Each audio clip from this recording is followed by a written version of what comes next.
Friends எல்லாம் எப்படி இருக்கீங்க? இன்னைக்கு நாம செய்ய போற ரெசிபி என்னன்னு பார்த்தீங்கன்னா 4 முட்டையை வச்சு எக் மஞ்சூரியன் செய்யலாம். சிம்பிளானது தான். முட்டை அடிச்சுட்டு வேக விட்டு எடுத்து வச்சா சீக்கிரமா ரெடி ஆயிரும். அது எப்படி செய்யலாம்னு பார்க்கலாம். வீடியோக்குள்ள போலாம் வாங்க. முட்டை 4 ஒரு பவுல்ல உடைச்சு ஊற்றி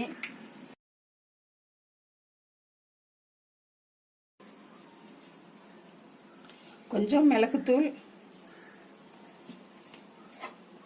கொஞ்சமாக சால்ட் போட்டு நல்லா பீட் பண்ணிக்கலாம்.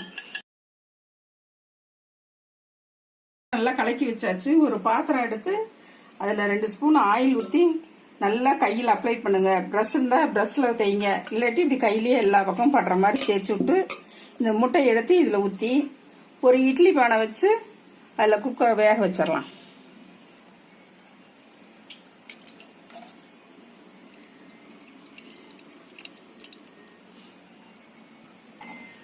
அடுப்பத்தை வச்சு நம்ம கலக்கி வச்ச எக்கு இந்த பாத்திரத்துக்குள்ள வச்சு ஒரு தட்டு போட்டு மூடி வச்சிடலாம். ஒரு 15 நிமிஷம் வெந்ததுனாக்கா நல்லா வெந்துடும். அதுக்கப்புறம் எடுத்து நம்ம மஞ்சூரியன் பண்ணிடலாம். இப்போ முட்டை நல்லா வெந்து எவ்வளோ பஃப்னு மேலே வந்திருக்கு பாருங்க. மிளகெல்லாம் இப்படி இருக்கு, சாஃப்டா இருக்குது. இது இப்படி பீஸ் போட்டு சின்ன சின்னதாக எடுத்து மஞ்சூரியன் பண்ணலாம்.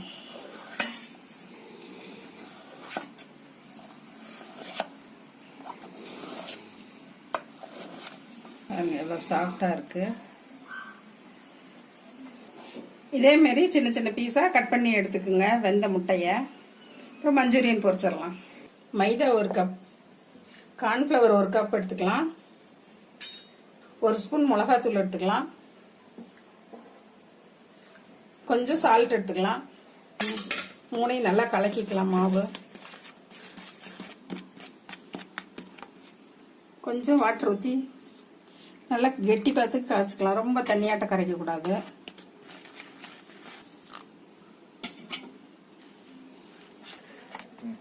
இது மாதிரி நல்லா திக்கா கரைச்சிக்குங்க. கொஞ்சம் கொஞ்சமா தண்ணி ஊற்றி கலக்குங்க. எச்சா ஊற்றிட்டிங்கன்னா திரும்ப மாவு போட்டு கலக்கிற மாதிரிலாம் இருக்கும். அதனால கொஞ்சம் கொஞ்சமா தண்ணி ஊற்றி கலக்குனீங்கன்னா சரியா இருக்கும். இந்த பதத்துக்கு கலக்கினா போதும். நம்ம எக் ஒன்றுன்னா போட்டு பொரிச்சு எடுத்துடலாம். இப்போ சில்லி பொரிக்கிறதுக்கு இது மாவுக்கு ரெடி பண்ணியாச்சு. இது ஒன்றுன்னா இதில் போட்டு டிப் பண்ணி ஆயிலில் போட்டு பொரிச்சு எடுத்துடலாம். கடாய் பற்ற வச்சுக்கலாம்.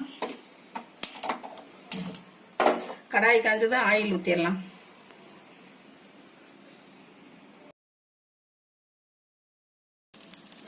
கடாய் காஞ்சிருச்சு. பொரிக்கிறதுக்கு ஆயில் ஊற்றிடலாம். ஆயில் சூடாயிடுச்சு. இப்போ ஒன்றுன்னா போட்டு பொரிச்சு எடுத்துடலாம்.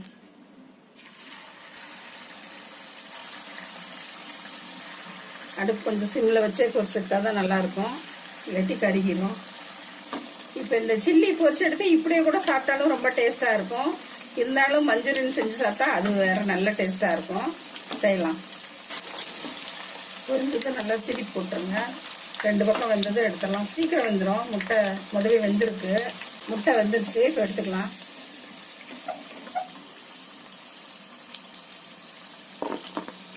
இப்போ எல்லா முட்டையும் பொரிச்சு எடுத்து வச்சாச்சு.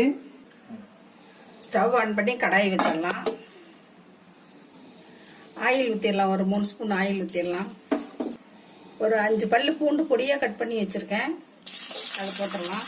2 பெரிய வெங்காயம் பொடியாக கட் பண்ணி வச்சுருக்கேன்.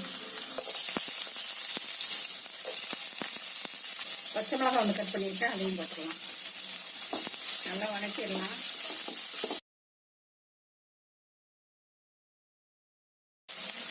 ஆனியன் நல்லா வதங்கிருச்சு. 2 ஸ்பூன் சில்லி சாஸ் ஊற்றிக்கலாம்.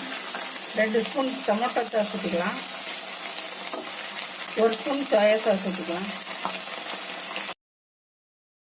லைட்டாக உப்பு போட்டுக்கலாம். முதவே முட்டையிலாம் உப்பு போட்டுக்கோம், அதனால கம்மியாக போடுங்க. சோயா சாஸில் எல்லா சாஸ்லேயும் உப்பு இருக்கும்.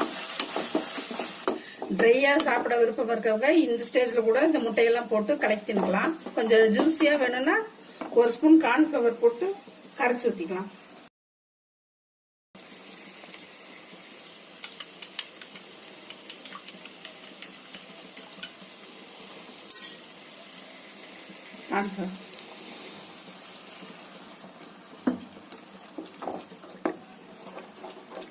நல்லா கிரேவியா ஜூஸியா எப்படி இருக்கு பாருங்க.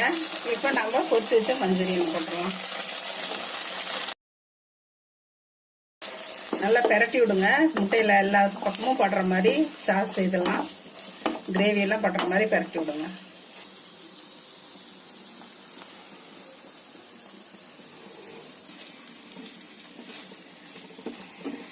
நல்லா ஜூஸியா நல்லா வந்திருக்கு. நீங்க இதை வீட்டுல எல்லாத்துக்கும் செஞ்சு கொடுங்க. நம்ம முட்டையை ஆவியில தான் வேவிச்சிருக்கோம். அதனால பெரியவங்களுக்கு சாப்பிட்டாலும் ஒண்ணும் இல்ல, ரொம்ப சத்தானது. எல்லாரும் நீங்களும் செஞ்சு சாப்பிட்டு பாருங்க.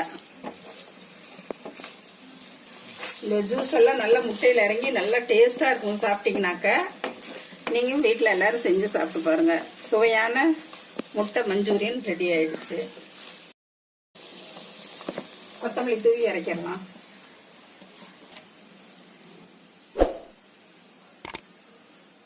மஞ்சூரியன் ரெடி ஆயிடுச்சு.